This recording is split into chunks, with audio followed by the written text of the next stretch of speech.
मैंने शायद इसे कबल भी कहा हो अपनी तकरीरों में, फिर मैं आज दोहराता हूँ। एक नौजवान है, आज भी मैं बच्चों से कहता हूँ वक्त को गनीमत जानो मेरे अजीज बच्चों।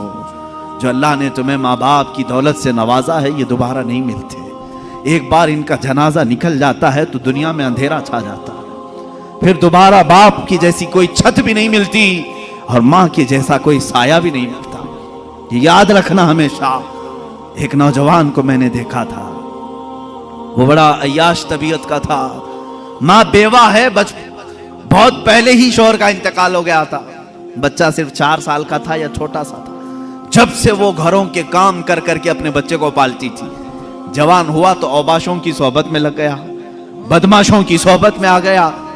माँ को अब इससे बड़ा धचका और क्या लगे।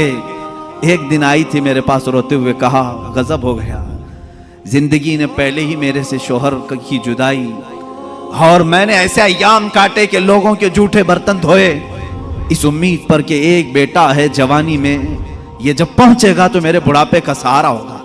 लेकिन मुफ्ती साहब ऐसा हो गया कि मेरा बेटा बदमाशों की सोहबत में चला गया। अब मेरा वो आखिरी सहारा भी खत्म है, मैं किसके पास जाऊंगा। वो गम के मारे इतना रोई थी। मैं जब भी आज याद करता हूं उस खातून को तो मुझे तन्हाई में रोना आता है।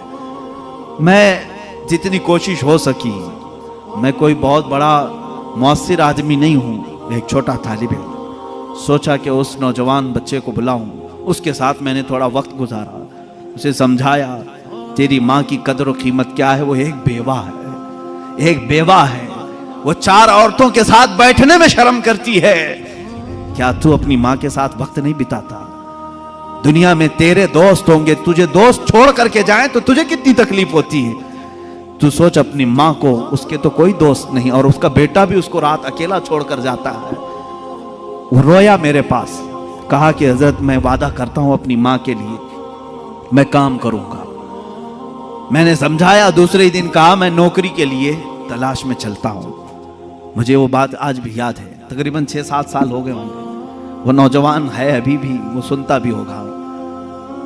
उसने कहा अम्मा से मैं कहता हूं मैं नौकरी करता हूं। माँ उस दिन बड़ी खुश हुई, कहा हजरत आपने मेरे बच्चे को सीधे रास्ते पर लाने में बड़ी मेरी मदद की है। बस जिंदगी की एक ही ख्वाहिश रह गई है कि मैं अपने बेटे की कमाई खा लूं। मेरा बेटा कमा करके लाया हो, मैं वो खा लूं। जिंदगी पर लोगों के जूठे बर्तन धो धो करके बच्चे को पाला है, एक बार मेरा बेटा खिलाए मुझे। वो इस आस में रही। वो बेंगलुरु या कहीं किसी इलाके में नौकरी पर गया। महीना गुजरा था, तनख्वाह आई उसकी। उसने कहा तनख्वाह संभाल कर, पहली तनख्वाह मैं अपनी माँ को लेके जाता हूँ। वो पूरा अपनी तनख्वाह, अपनी सैलरी लेकर के गांव पहुंचा था। उसे पता ही नहीं था उसके घर के पास भीड़ जमा हुई थी। जब उसने देखा तो लोगों ने कहा कि तेरी माँ का रात में इंतकाल हो चुका।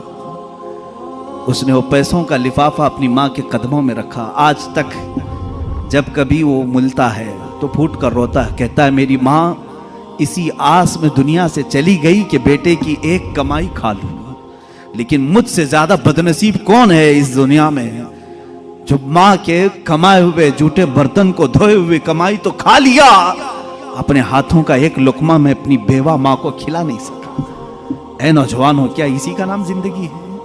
क्या इसी का नाम ईमान है? तुम्हारे अखलाक तो वो होने चाहिए कि तुम बाहर जाओ तो तुम्हारे माँ बाप तुम्हारे अखलाक पर फख्र करें।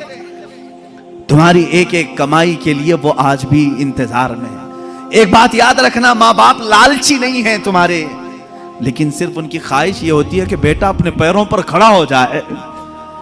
जब मुर्गी अपने चूजों को खुद खाते हुए देखती है तो खुश हो जाती है। पहले चोंच से दाने तोड़ तोड़ के खिलाती रहती है, लेकिन जब बच्चे खाने के लायक हो जाते हैं तो खुश होती है। क्या तुम्हारे माँ बाप को इतनी भी खुशी नहीं देना चाहते हो? आज इतना भी उन्हें सुकून नहीं देना चाहते?